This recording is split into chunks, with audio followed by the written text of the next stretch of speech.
Mari kita berdoa. Terima kasih Bapa, terima kasih Tuhan Yesus, terima kasih Roh Kudus. Kami telah bersekutu dengan tubuh dan darah-Mu Yesus. Sebentar kami akan mendengarkan sebagian daripada kebenaran firman-Mu ya Bapa. Sebelum itu, segala puji, hormat, syukur kami naikkan kepadamu Bapa, kepadamu Tuhan Yesus, dan kepadamu Roh Kudus, karena Engkaulah Allah Tritunggal kami yang Esa.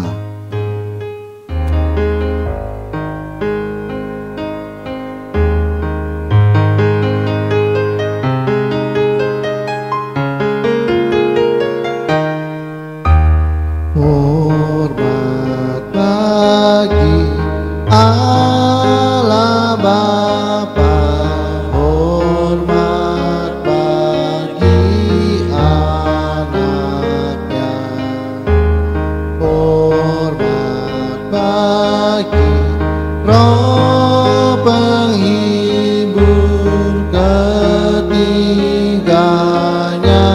yang Esa.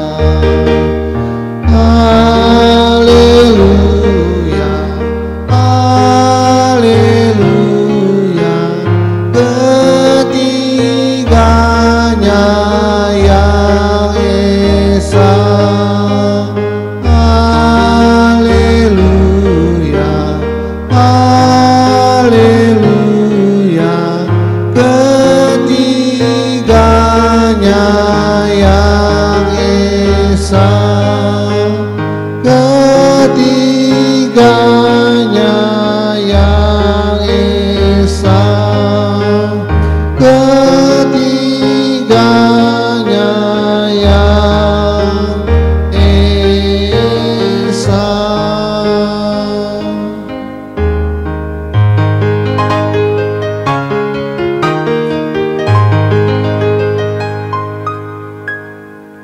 Berikanlah kami pengetahuan, pengertian, dan akal budi-Mu ya Tuhan, supaya kami menjadi orang bijaksana dan rendah hati seperti diri-Mu. Urapi hamba-Mu pada saatnya Bapa, Kau menjamah lidah bibir hamba-Mu Roh Kudus, supaya apa yang hamba perkatakan menjadi kebenaran-Mu yang sempurna di akhir zaman ya Tuhan. Sembunyikan hamba-Mu di balik salib-Mu, biarlah Engkau semakin besar dan hamba-Mu semakin kecil. Persiapan hati kami bagian tanah yang subur di dalam hati kami, supaya firman yang ditaburkan dapat berbuah 100 kali lipat. Terima kasih Bapa, terima kasih Tuhan Yesus, terima kasih Roh Kudus. Di dalam nama Tuhan Yesus kami telah berdoa dan mengucap syukur. Haleluya. Kita yang percaya katakan amin. Mari kita ucap salam kita. 1, 2, 3. Salutam en Christo en dunameon energemata. Salam di dalam Kristus, di dalam kuasa mujizatnya. Amin.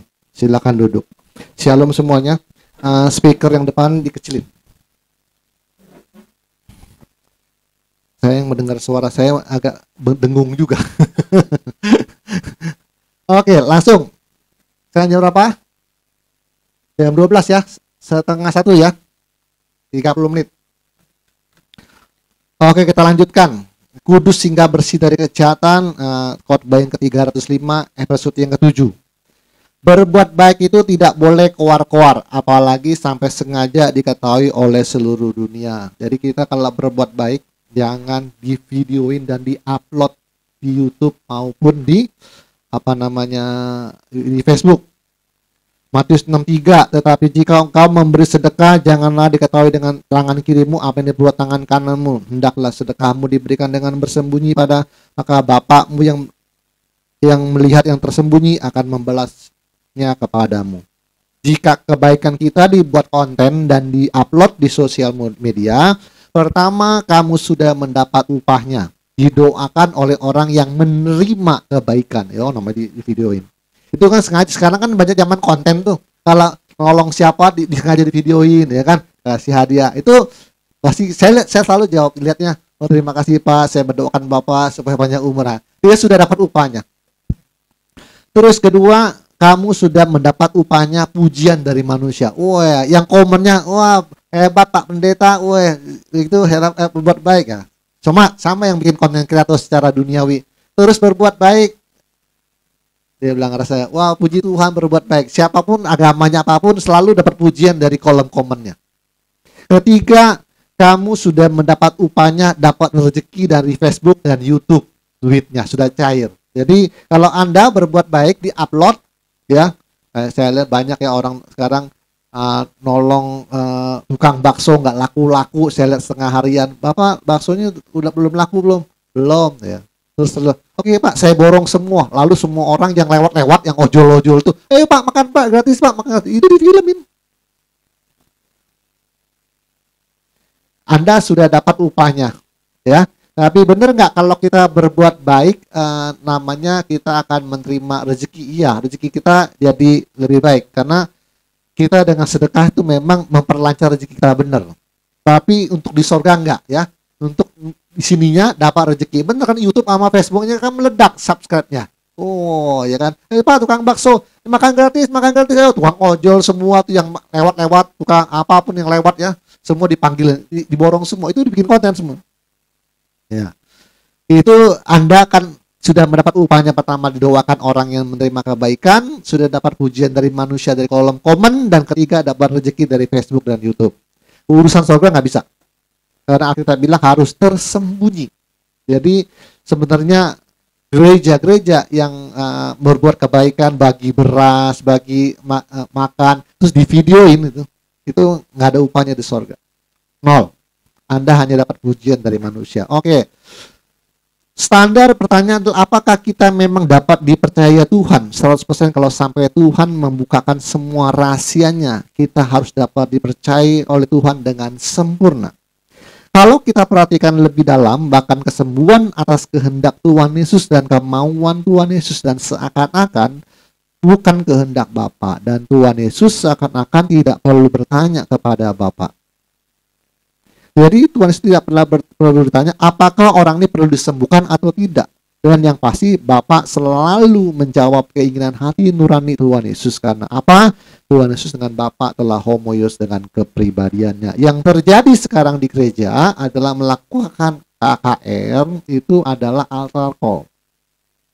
Di videoin, lalu orangnya ya yang mau didoakan, yang mau sembuh silakan maju. Itu nggak boleh. Karena terbalik dia. Berlawanan dengan caranya Tuhan Yesus. Tuhan Yesus pernah nggak? Ya, yang buta, yang lumpuh, yang tuli, silakan maju, dia bilang. Berbahagia engkau yang miskin, engkau yang punya kerajaan sorga. Oke, yang miskin, yang masih miskin, tak doakan. Oke, yang lumpuh silakan maju. Tuhan Yesus pernah lakukan seperti itu nggak di bukit? Nggak pernah kan? Selalu orang itu yang meminta. Anak Daud, kasihanilah aku. Apa yang ingin aku perbuat bagimu? Rabuni, supaya aku dapat melihat. Yang minta siapa? Pasiennya. Karena, saya ulang lagi, ATM harus bersifat sumur. Kalau sumur itu, orang yang datang ngambil. Nggak boleh kita sumur datang nawarin. Oi, mau air nggak? Oi, mau air nggak? Terbalik. Itulah yang membuat Tuhan tidak mendengarkan seluruh hambanya berdoa. Kalau 1000 yang KKR, 5 yang sembuh cuma. 1000 cuma 5 yang sembuh. Tapi koar-koarnya diupload terus. KKR kesembuhan ilahi, datang dan rasakanlah mukjizatnya. Yang lembunya mah 3, Pak. Saya mau ngomong fakta supaya nggak terlalu halu gitu. Bapak saya juga kena stroke, didoakan sampai ke Jakarta. Di mimbar sembuh loh. Bapak saya bisa loncat-loncat loh. Berjalan cepat. Pulang sakit lagi. Aduh sakit. Ayo ke dokter saraf siapa sih ini? Saragi ya? Iya, dokter Saragi ini makan obat. Sakit lagi pulang dari Jakarta. Karena memang sebenarnya di mimbar itu tersugesti. Kan orang banyak kan di mimbar. Oke Bapak sembuh dalam nama Yesus. Ayo Pak, ayo. Dia semangat dia jadi bisa hampir bangka, sakit lagi, yuk ke dokter Saragi minta obat resep dok saraf. Akhirnya bapak saya meninggal, nggak sembuh sampai sekarang. Saya nggak mau terlalu halu. Nah, satu lagi saya sekarang lagi menggugat apa?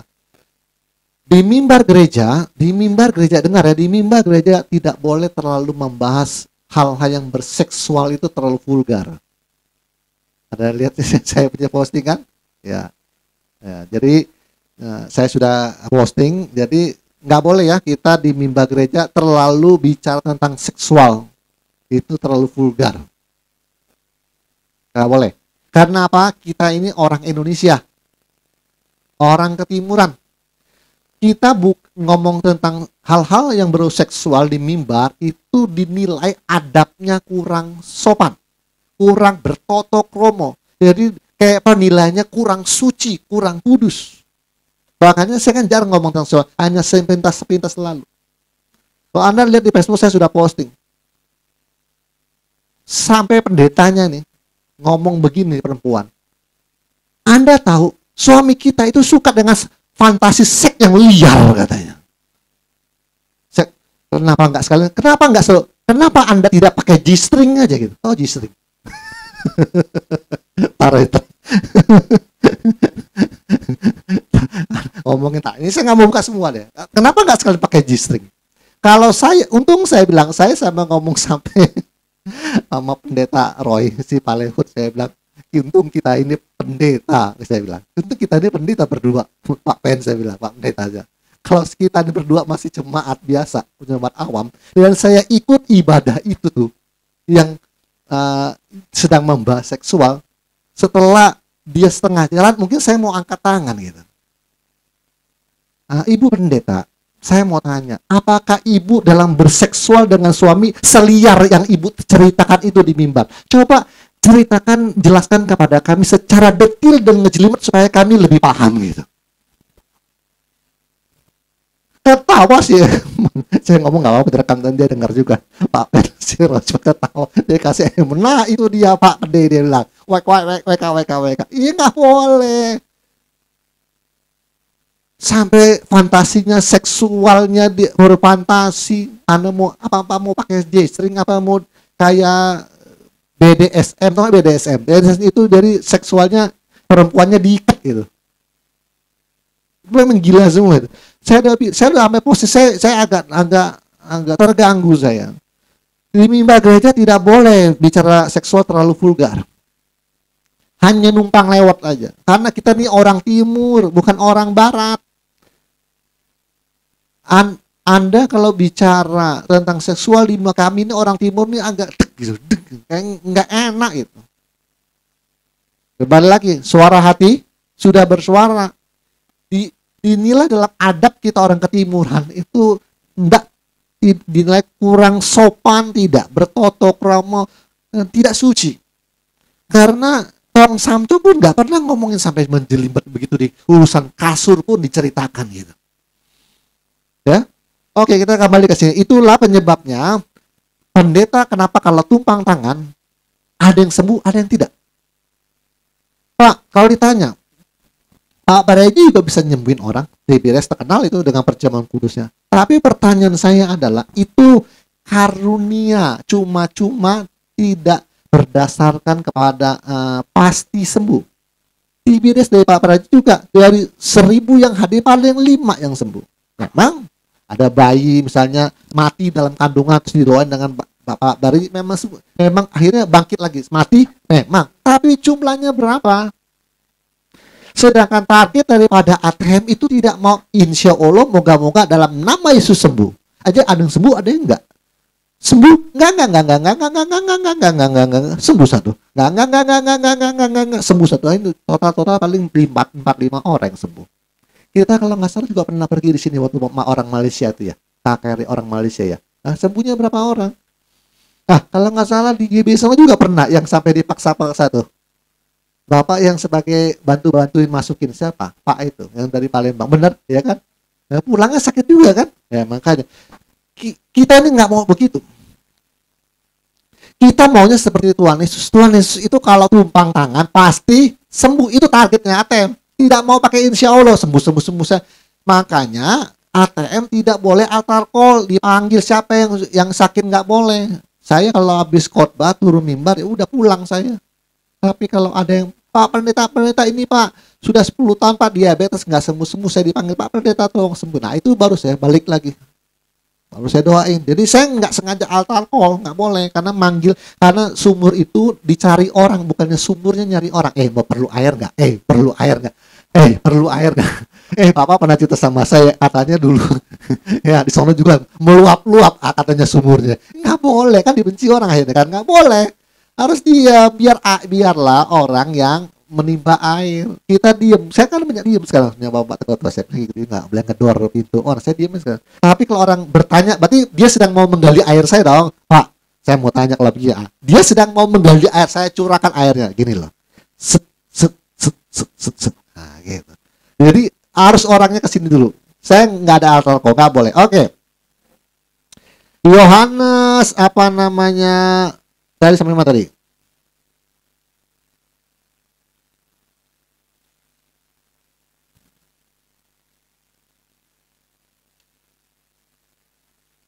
Nah, Matius 8:13. Setelah Yesus turun dari bukit, orang banyak berbondong-bondong mengikuti dia. Maka datanglah seorang yang sakit kusta kepadanya, lalu sujud menyembah dia dan berkata, Tuhan, jika Tuhan mau, Tuhan dapat mentahirkan aku. Lalu Yesus mengulurkan tangannya, menjamah orang itu dan berkata, aku mau, jadilah engkau tahir. Yesus kan tidak bertanya, dalam nama Tuhan Yesus, kalau Bapak mau sembuh. Tuhan Yesus gak pernah minta izin sama Bapaknya. Aku mau. Target daripada ATM itu. Kita ngomong, Tuhan, aku mau orang ini sembuh, Tuhan. Didengerin, karena engkau selalu mendengarkan aku. Itu target dari ATM. Jadi kalau masih sembuh-sembuh, enggak sembuh-sembuh, belum. Berarti ada bagian Anda yang belum homoios. Oke. Kalau Tuhan Yesus yang mau orang itu sembuh, maka terjadilah kesembuhan. Tetapi jika sebagai hamba Tuhan kita mau orang yang kita doakan sembuh, kadang-kadang sembuh, bahkan kadang-kadang tidak. Mengapa? Kita mau orang itu sembuh, tapi orang itu mana mati. Oke, 1 Korintus 3, 21-23.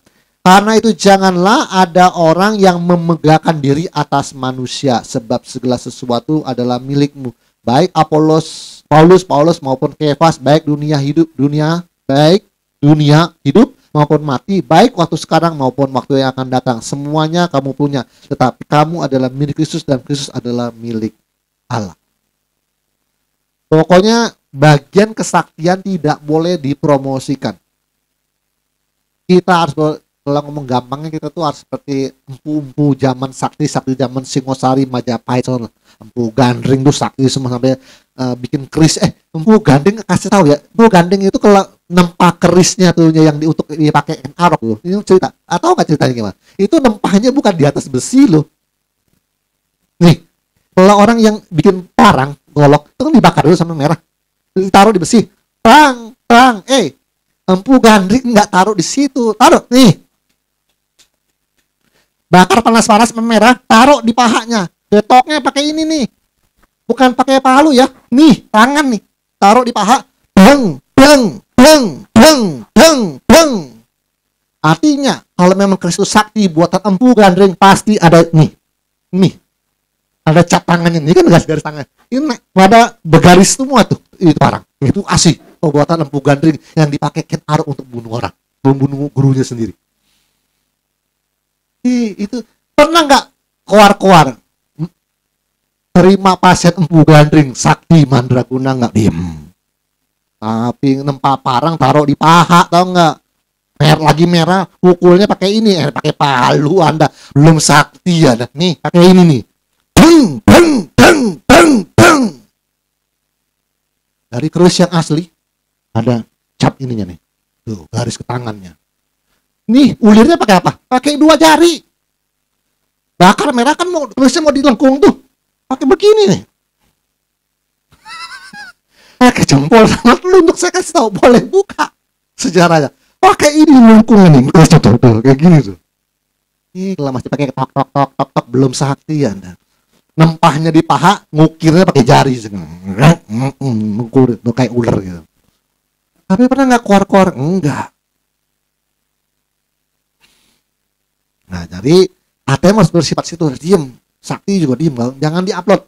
Kecuali ada jemaat yang mengupload, wah pendeta saya ini sakti, mau saya video ini tuh. Terus masukin YouTube dia, boleh nggak? Boleh. Kita tidak bisa ngelarang orang itu banyak, Pak. 1000 yuk datang di KKR di ATM tuh, saya nggak boleh pegang handphone, nggak boleh juga, gitu kan? Ya, zaman teknologi udah nggak bisa lagi beginin, wah gembala saya lagi bikin kesaktian, itu tidak upload. Terus saya akhirnya gara-gara dia saya terkenal gitu. Itu adalah bonus dari Tuhan. Sudah waktunya engkau ditinggikan, tapi tidak boleh pakai kameranya ATM. Tidak boleh pasang spanduk oleh ATM, nggak boleh. Pokoknya niat hatinya tidak boleh dari ATM. Sama saya bilang cerita tentang keledai itu, ya kan? Ambillah keledai itu, Tuhan Yesus naik. Yang teriak-teriak Hosana itu disuruh Tuhan Yesus. Nanti kalau guru lewat teriak ya, Hosana, diberkati dalam Tuhan. Kan nggak disuruh-suruh gitu. Secara spontan karena niat hatinya dari yang lihat. Terus itu jubahnya muridnya itu kan dihamparkan, tahu nggak dihamparkan? Jadi jubahnya tuh zaman tuh dihampar sepanjang jalannya ke keledai itu dihamparkan jubahnya tuh.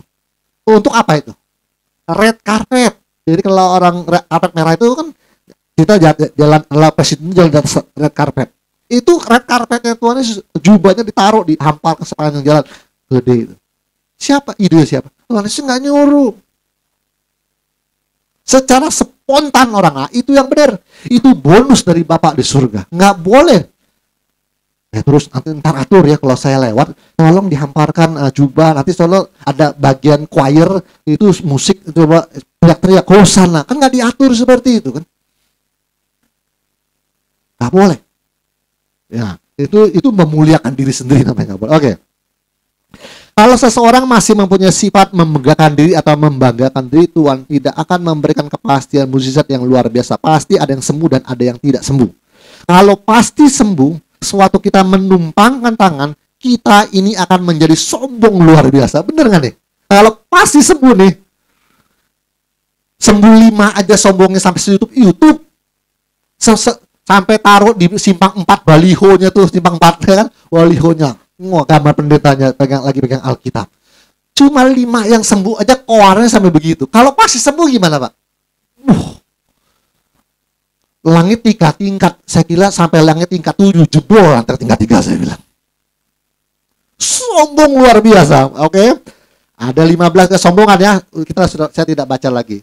Kita sebagai manusia jika mempunyai kelebihan dari orang lain secara otomatis akan memegahkan diri atau membanggakan diri. Sedangkan sombong itu tidak suci.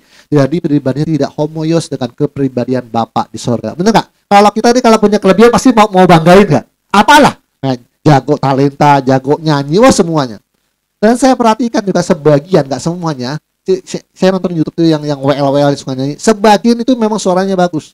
Tapi maksud saya, kalau Anda sedang ada di mimbar, Anda harus statusnya adalah membawa jemaat Tuhan kepada hadirat Tuhan. Bukan nge-show. Sebagian WL itu show. Banyak improvisasinya lagi.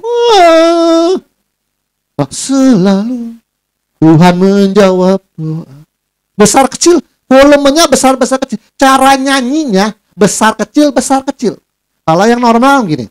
Tak selalu Tuhan menjawab doa, itu normal. Itu yang benar-benar mau memang niat hatinya membawa umat kepada hadirat Tuhan. Tapi yang nge-show lain cara nyanyinya.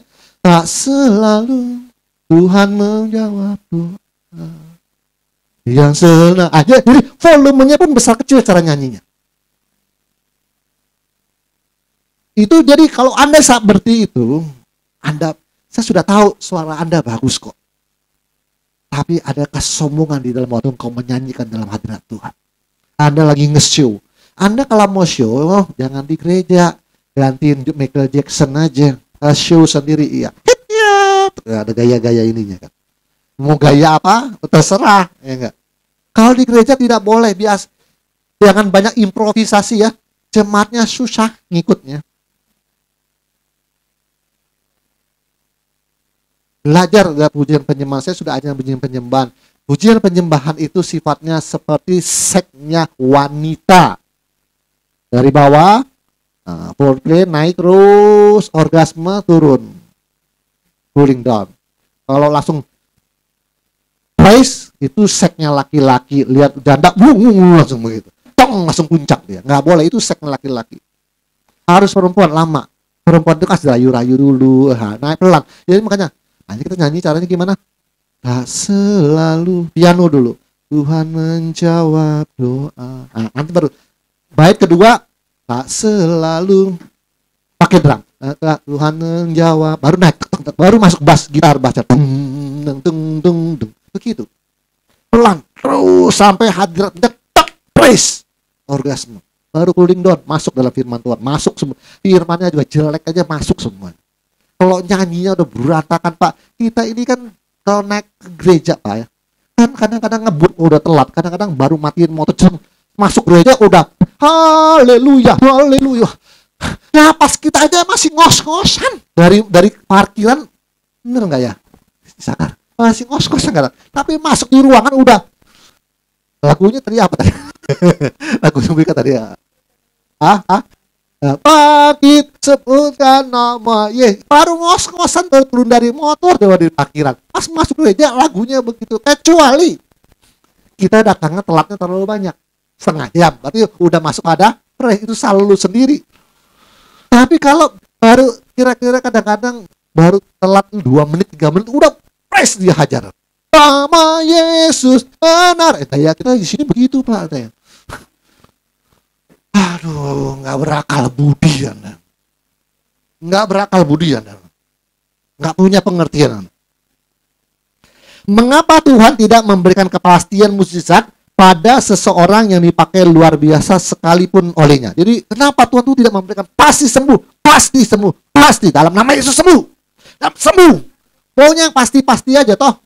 Nggak mau ya yang insya Allah. Supaya kita tuh tidak menjadi sombong dengan cara orang lain mengatakan tuh kan tidak semuanya sembuh, bukan pendetanya yang hebat, tapi Tuhan Yesus yang hebat. Dan keangkuhan kita telah dipatahkan melalui perkataan orang lain. Jadi dengan orang mengatakan tuh pendetanya nggak hebat kan, nggak semuanya sembuh, Tuhan Yesus yang hebat.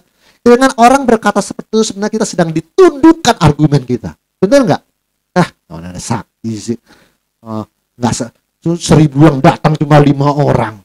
Capek. Nah, jadi orang itu, engkau dengan perkataan itu Anda sedang ditundukkan kesombongan Anda sebenarnya. Oke. Tidak terkecuali siapapun juga. Paulus pun diberikan suatu kelemahan agar orang lain dapat membantahnya. 2 Korintus 12:7. Salah satu ya.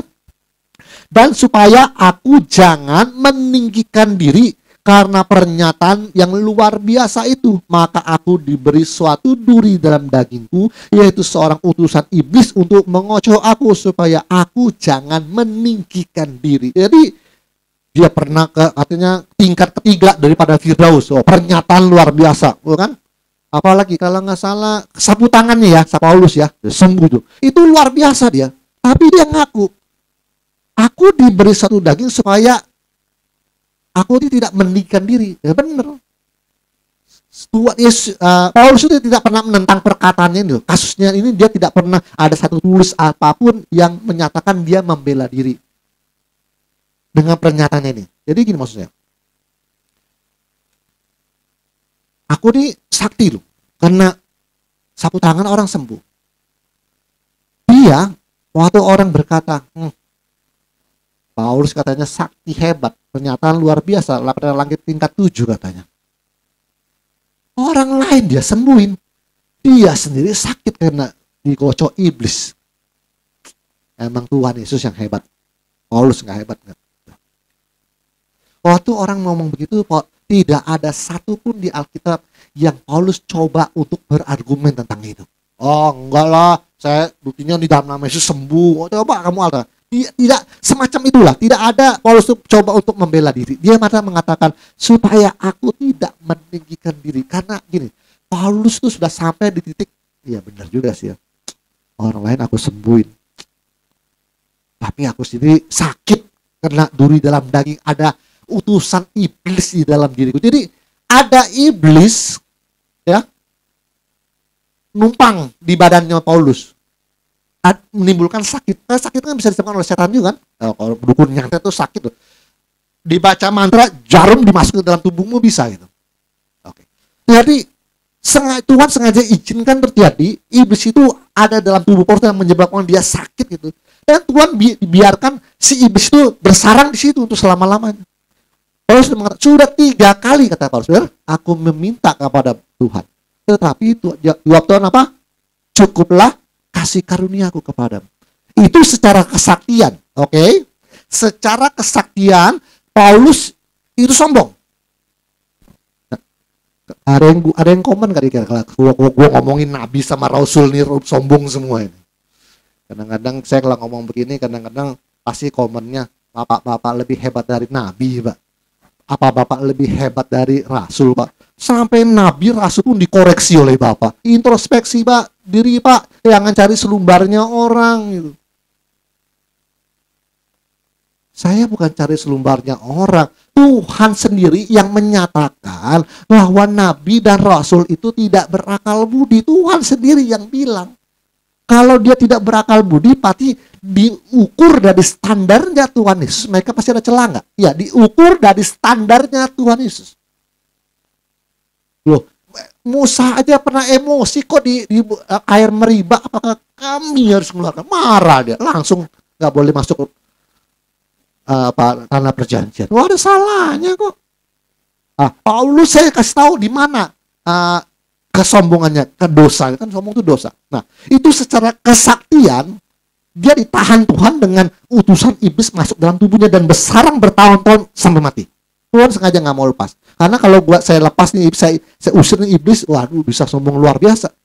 Supaya aku tidak meninggikan dia atas pernyataan-pernyataan yang luar biasa. Oke, secara kesaktian, secara karakter sekarang, secara karakter ya, bener nih. Perhatikan yang dengar saya khotbah. Tiap minggu 300 lebih yang dengar khotbah saya. Oke. Dengar nih, itu secara kesaktian Paulus ada sombongnya. Sekarang secara karakter, sifat, wataknya, perhatikan. 2 Korintus 12:11. Gua cari-cari selumbarnya. Hari ini saya cari-cari nabi sama rasul selumbarnya, Pak. Oke. 2 Korintus 12:11. Sungguh aku telah menjadi bodoh, tetapi kamu yang maksa aku. Sebenarnya aku ini harus dipuji. Kamu enggak? Lu maksa gua, ya maksudnya lu harusnya muji gua dong. Gua sakti, ya enggak? Gua nih ya kata rasul sama Tuhan Yesus langsung. Coba diukur dari pemikiran sekarang. Semua enggak? Iya. Sebenarnya aku harus kamu puji dong. Kalau orang berkata seperti itu, sombong enggak? Karakter kan watak. Karena meskipun aku tidak berarti sedikit pun, turun sedikit nih, oke? Namun di dalam segala hal aku tidak kalah terhadap rasul-rasul. Naik lagi dia. Gila ya. Yang mau komen silakan, kolom komen tersedia di Facebooknya ATM. Oke. Aku nggak kalah terhadap rasul-rasul yang luar biasa itu. Segala sesuatu yang membuktikan bahwa aku adalah rasul telah dilakukan di tengah-tengah kamu dengan segala kesabaran oleh tanda-tanda mujizat dan kuasa-kuasa tuh. Buktinya nih aku sakti. Aku nggak kalah sama rasul-rasul yang luar biasa itu. Kamu harus muji saya dong. Jadi karena ada kata kamu memaksa aku, artinya ada orang kayaknya yang neken dia nih, Pak. Dengan argumennya dia tersudut, Pak. Dengan argumen, lu masih karakter sombong aja, lu belagu bener lu. Mungkin ada yang ngomong begitu. Dia terpaksa dia bilang, kamu maksa saya. Kamu harusnya muji saya kasih tahu ya. Kalau bahasa sekarang tuh seperti itu. Kamu harusnya muji saya. Aku ini nggak kalah sama rasul-rasul. Wih, wajar nggak kalau dikasih duri dalam daging karakter seperti ini? Saya mau di sini jangan sampai kena utusan iblis juga. Kalau masih sifatnya seperti itu, masih kena utusan iblis. Sakti tapi kena utusan iblis, kena sakit juga. Enak kan? Gua cari-cari salahnya. Pokoknya standar pada nabi, standarnya pada rasul, saya pakai standarnya Tuhan Yesus. Pertanyaannya pasti balik, apakah Bapak sudah seperti Tuhan Yesus? Apakah Pak D sudah seperti Tuhan Yesus? Ya, amin. Engkau telah mengatakannya. Amin. Jangan emosi. Engkau telah mengatakannya. Dan saya kan mengaminkan saja apa yang kau katakan. Apakah Pak D sudah sempurna seperti Tuhan Yesus? Engkau telah mengatakannya. Amin. Dan bukan saya, Pak. Saya kan mengaminkan perkataanmu. Jangan marah, awas, jangan emosi. Lemah lembut sedikit. Okay. Hari ini saya cari-cari salahnya rasul. Karena kita kan belajar daripada kesalahan Nabil, benar. Kita belajar dari kesalahan Rasul, benar. Oh, masukannya karakternya jeleknya di sini nih. Warna habis jeleknya di sini nih. Harus berubah itu. Oke. Paulus tidak dapat meninggikan diri, tidak dapat menyombongkan diri, tidak dapat membanggakan diri, tidak dapat memegahkan diri, karena Tuhan telah memberikan duri dalam dagingnya, supaya Paulus tidak bisa sombong luar biasa dengan pengalaman rohaninya, karena pergi pernah ke surga tingkat 3 dan kuasa mukjizat. Jika ia membanggakan diri, orang lain akan berkata, penyakit dia sembuhin. Katanya pernah pergi ke surga, tapi dia sendiri kena sakit penyakit duri dalam daging. Terkunci argumennya Paulus. Dengar, ATM argumennya tidak boleh terkunci. Kalau dia terkunci, itu artinya ada bagian kita itu nggak Dia manusia kan suka cari namanya kan selumbar. Waktu engkau berkata-kata, waktu engkau mengajar orang, waktu engkau berargumen, dia lihat celah pemikiran kamu itu. Itulah yang dia cari selumbarnya. Itu sebenarnya bagus juga untuk latihan ATM supaya perkataannya itu sekakmat, supaya perkataannya itu kebenaran yang tidak bisa dibantah. Kan Anda sudah mau mencapai wicaksono yang panah, yang mengetahui dan memahami dengan tepat. Kalau Anda memahami dan mengetahui dengan tepat dan ngejelimet, tidak mungkin argumen Anda bisa dibantah. Setuju nggak nih? Artinya waktu Anda mengajar orang berkata-kata ada celah, orang hajar bagian celahnya itu. Dengar, di ATM kalau argumennya ada celah, artinya memang kamu ada sedikit hilaf atau lengah di dalam berkata-kata. Nah, kalau saya lagi sedang berusaha supaya setiap perkataan saya adalah kebenaran, jangan ada celah. Jadi orang cari selumbarnya nggak ketemu. Saya sudah bilang, hai orang Parsi, orang munafik, tidak bisa dibalikin. Engkau juga Yesus yang munafik dan apa engkau merasa paling benar? Nggak bisa dibalikin. Kenapa? Nah itu saya bilang, setiap perkataan dia benar.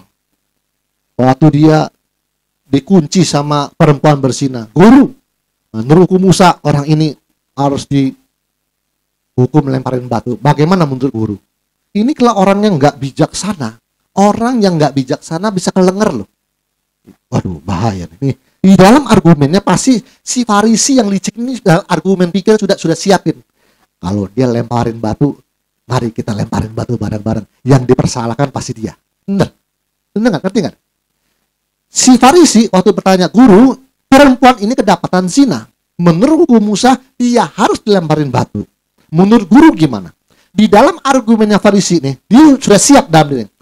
Kalau dia suruh lempar batu, kita lempar bareng-bareng, dosanya tanggung jawab dia. Karena dia bilang boleh. Nangkep ya? Kalau dia bilang tidak, kamu melanggar hukum Musa. Oh nggak boleh membunuh. Kita bilang, ada celah. Kamu melanggar hukum Musa. Jadi, dibilang boleh, salah. Tidak boleh, salah juga. Artinya dia, si Farisi yang bebel ini sedang cari celahnya, cari selumbarnya Tuhan Yesus. Argumennya supaya bisa dikunci gimana Tuhan. Tuhan itu wicaksono yang panah. Langsung antara boleh dan tidak dibelah dengan kebijaksanaannya. Jelas dipisahkan antara boleh dan tidak. Langsung dijawab apa? Yang pertama-tama berbuat dosa, lemparkan dulu yang pertama. Jadi dia menghindar dari kata boleh dan tidak. Dengar ini. Jadi argumen itu ada beberapa yang jadi orang kalau bertanya itu tidak harus jawab Pak. Namanya kita bertanya jawab apa aja Pak, ya atau tidak. Lebihnya dari yang jahat itu salah. Tidak semua pertanyaan orang itu harus dijawab dan ya dan tidak.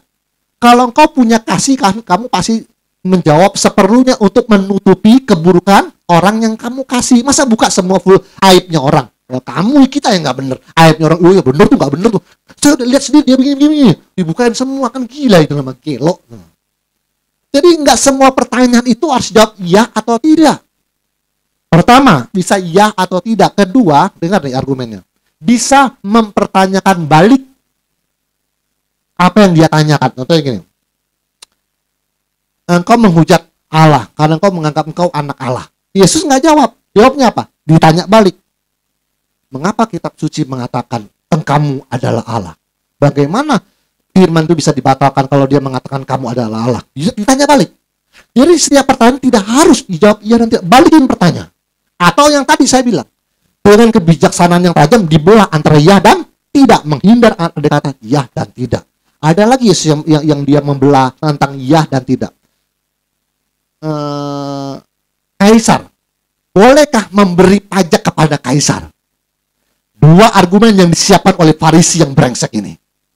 Kalau dia bilang tidak boleh, sebentar lagi tentara Romawi tangkap dia. Yes. Kalau dia bilang boleh, kita sekak mat. Alkitab berkata, takutlah akan Allah, jangan kepada manusia. Takut sama manusia, bang pemerintah aja takut loh. Dijawab boleh, salah. Dijawab tidak boleh, salah. Dengan kebijaksanaan wicaksono yang mana dibelah oleh Tuhan Yesus antara ya dan tidak. Gambar dan tulisan siapa ini? Gambar dan tulisan kaisar katanya. Berikan kepada kaisar apa yang kaisar punya, dan berikan kepada Allah apa yang Allah punya. Set, kita kunci semua. Yesus tidak menjawab ya dan tidak kan? Tidak menjawab tidak boleh atau tidak boleh. Dibelah dengan kebijaksanaan dia. Harus seperti itu. Jadi argumen Anda tuh nggak bisa dikunci, disekakmak, nggak bisa. Harus seperti itu. Itu namanya wicaksono yang panah. Mantap kan? Wah, Anda kalau sampai di situ tuh luar biasa loh. Anda dihormati. Gila itu guru luar biasa guru. Dikunci nggak bisa guru. Guru dilawan. Ya, harus sampai di tahap itu namanya wicaksono yang panah. Ya, tutup udah setengah, tutup dulu. Selesai udah setengah 30 menit. Saya mau buka satu ini. Orang Kristen yang masih spiritual full, dungu secara rohani. Tahu nggak? Saya mau bahas apa? Tadi kan saya ngomong apa? Bolehkah memberi kaisar pajak kan itu? Rata-rata kekristenan, rata-rata dia menjawab seperti ini. Yang dungu secara spiritual, kayak kedean. Pak, bolehkah membayar perpuluhan, Pak? Ini ada ayatnya. Berikanlah kepada kaisar apa yang kaisar punya, dan berikan kepada Allah apa yang Allah punya. Artinya kalau ini uang, Pak, ini kan punya milik kaisar, kita berikan kepada kaisar, berikan kepada pemerintah sebagai pajak, Pak.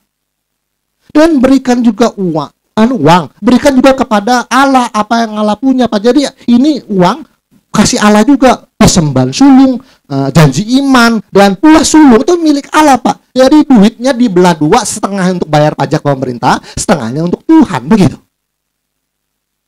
Sungguh tidak ada yang berakal budi. Kalau Anda yang di sini masih memahaminya seperti itu, nggak lulus ATM. Karena pikirannya masih tweet.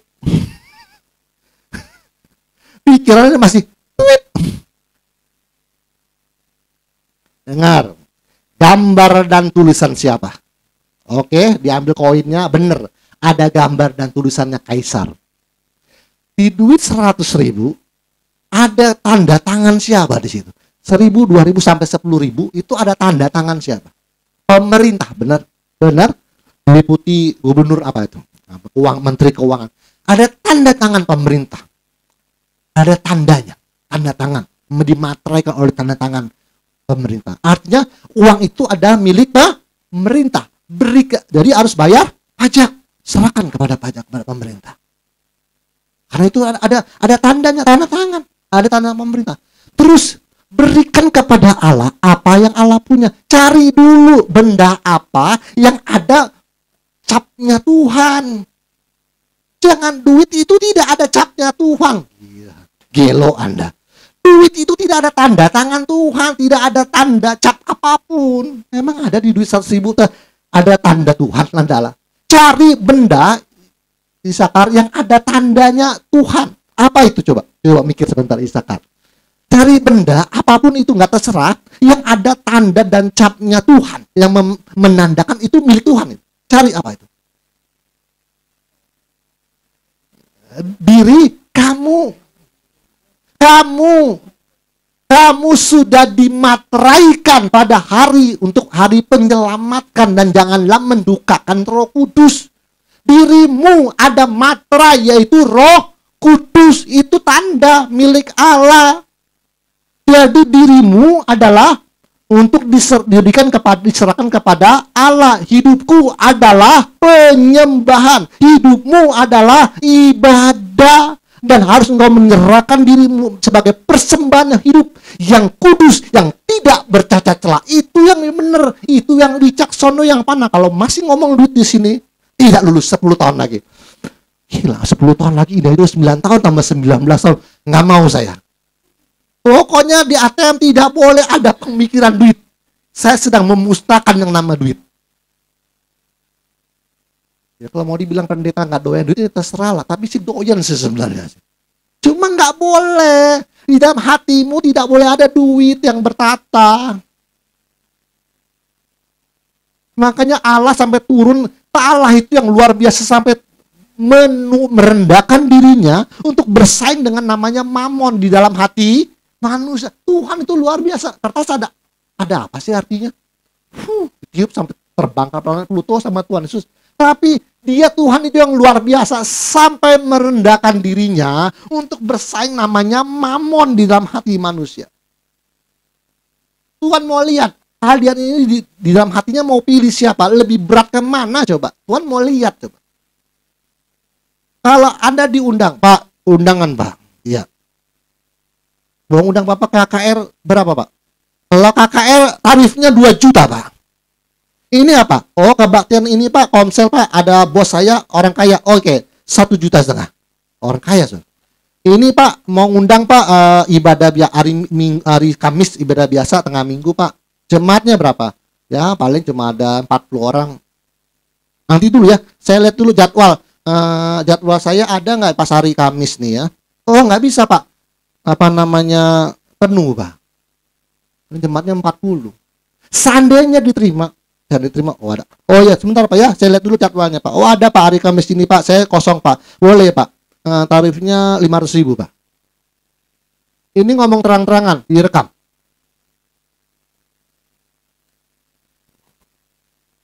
Saya kasih tahu.